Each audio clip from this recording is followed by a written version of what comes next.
नमस्कार।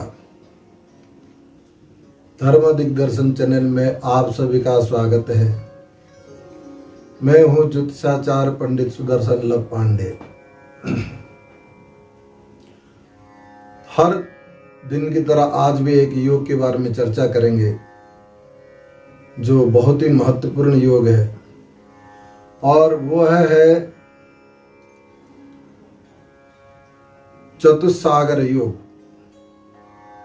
चतुस्सागर योग अर्थात केंद्र में चार केंद्र जो होता है, लग्न, चतुर्थ, सप्तम और दसम भाव को ये चार केंद्र कहते हैं। इस चार केंद्र में और कोई भी ग्रह खाली ना हो, कोई भी केंद्र खाली ना हो, सभी केंद्र में ग्रह हो और केंद्र भरा हुआ तो चतुस्सागर योग कहलाता है। ऐसे जन्म योग में जन्म लेने वाले जातकों को प्रसिद्धि मिलती है और उसके चारों तरफ से उसका यश कीर्ति गुणगान होता है, और वो गरीब घर में जन्म लिया क्यों ना हो तो भी वो धनवान बनता है, यशवान बनता है, कीर्तिमान बनता है, बुद्धिमान बनता है। एक सबसे अच्छा योग में इस योग को माना गया है। अब हम चतुस्सागर योग के इसमें एक और चर्चा करते हैं। देखिए, सबसे ज़्यादा दसम भाव जो केंद्र है, वो केंद्र सबसे ज़्यादा बली है, वो सप्तम भाव से ज़्यादा बली है। और सप्तम भाव चौथे भाव से ज़्यादा बली है, और चौथा भाव लग्न से ज़्यादा बली है। लग्न को कभी केंद्र के रूप से नहीं लिया गया है, और क्योंकि वो त्रिकोण भी है। अब हम इन स्थान में जो ग्रह बनते हैं, इसमें अच्छा योग भी है और थोड़ा बहुत खराब योग भी हो जाता है।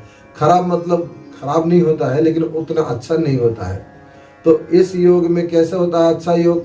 जैसे कि केंद्र में अगर चार केंद्र में पाप ग्रह भरा हुआ हो, तो जैसे अशुभ ग्रह हो, तो वो योग अच्छा हो जाता है। इसमें शुभ ग्रह होना अच्छा नहीं माना गया है।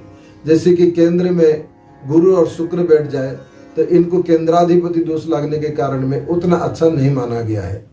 लेकिन अगर शनि, राहु, केतु और मंगल ये अगर चारों ग्रह बैठ जाए या सूर्य बैठ जाए, तो ऐसे स्थिति में ये केंद्र जो चतुस्सागर योग सबसे अच्छा माना गया है। इनके फल कब मिलता है, अशुभ फल कब मिलता है, शुभ फल कब मिलता है? जब इनकी कहीं ना कहीं त्रिकोण भाव से संबंधित का महादशा हो या अंतरदशा हो, या केंद्र की महादशा हो या त्रिकोण की अंतरदशा हो, और उस कुंडली में अगर चतुस्सागर योग बना हुआ हो, उस समय में उसको अच्छा फल मिलता है। अब खराब फल कब मिलेगा?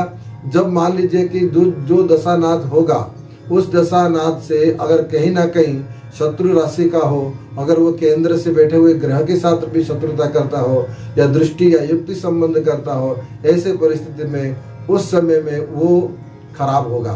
तो ये चतुस्सागर योग बहुत अच्छा योग है। इस चतुस्सागर योग बहुत कम कुंडली में देखने को मिलता है। शायद 100 में 3, 4, 5 कुंडली ऐसे मिलेगा जो केंद्र भरा हुआ हो।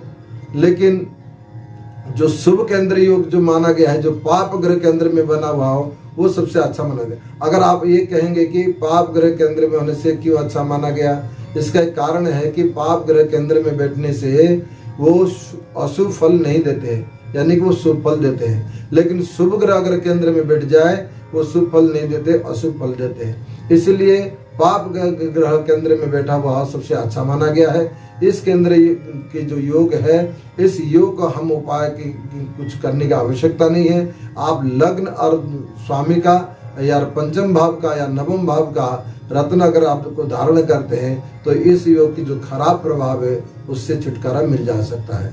तो इसी प्रकार ये चतुस्सागर योग आज आप लोग के सामने है। इस चतुस्सागर योग बहुत ही अच्छा योग माना गया है, लेकिन उसको देखने में कम मिलता है।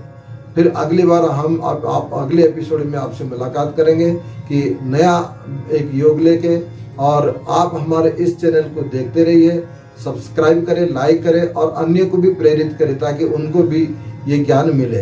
अगर कोई व्यक्ति ज्योतिष थोड़ा बहुत सीखना भी चाहता है, तो हमारे इस प्रोग्राम के माध्यम से उसको बहुत सारे ज्योतिष का ज्ञान मिल जाएगा। हम लगभग 300 महत्वपूर्ण योग जो कुंडली में बनते हैं, इन 300 महत्वपूर्ण योग को एक एक करके चर्चा करेंगे। आप देखते रहिए। तब तक के लिए नमस्कार।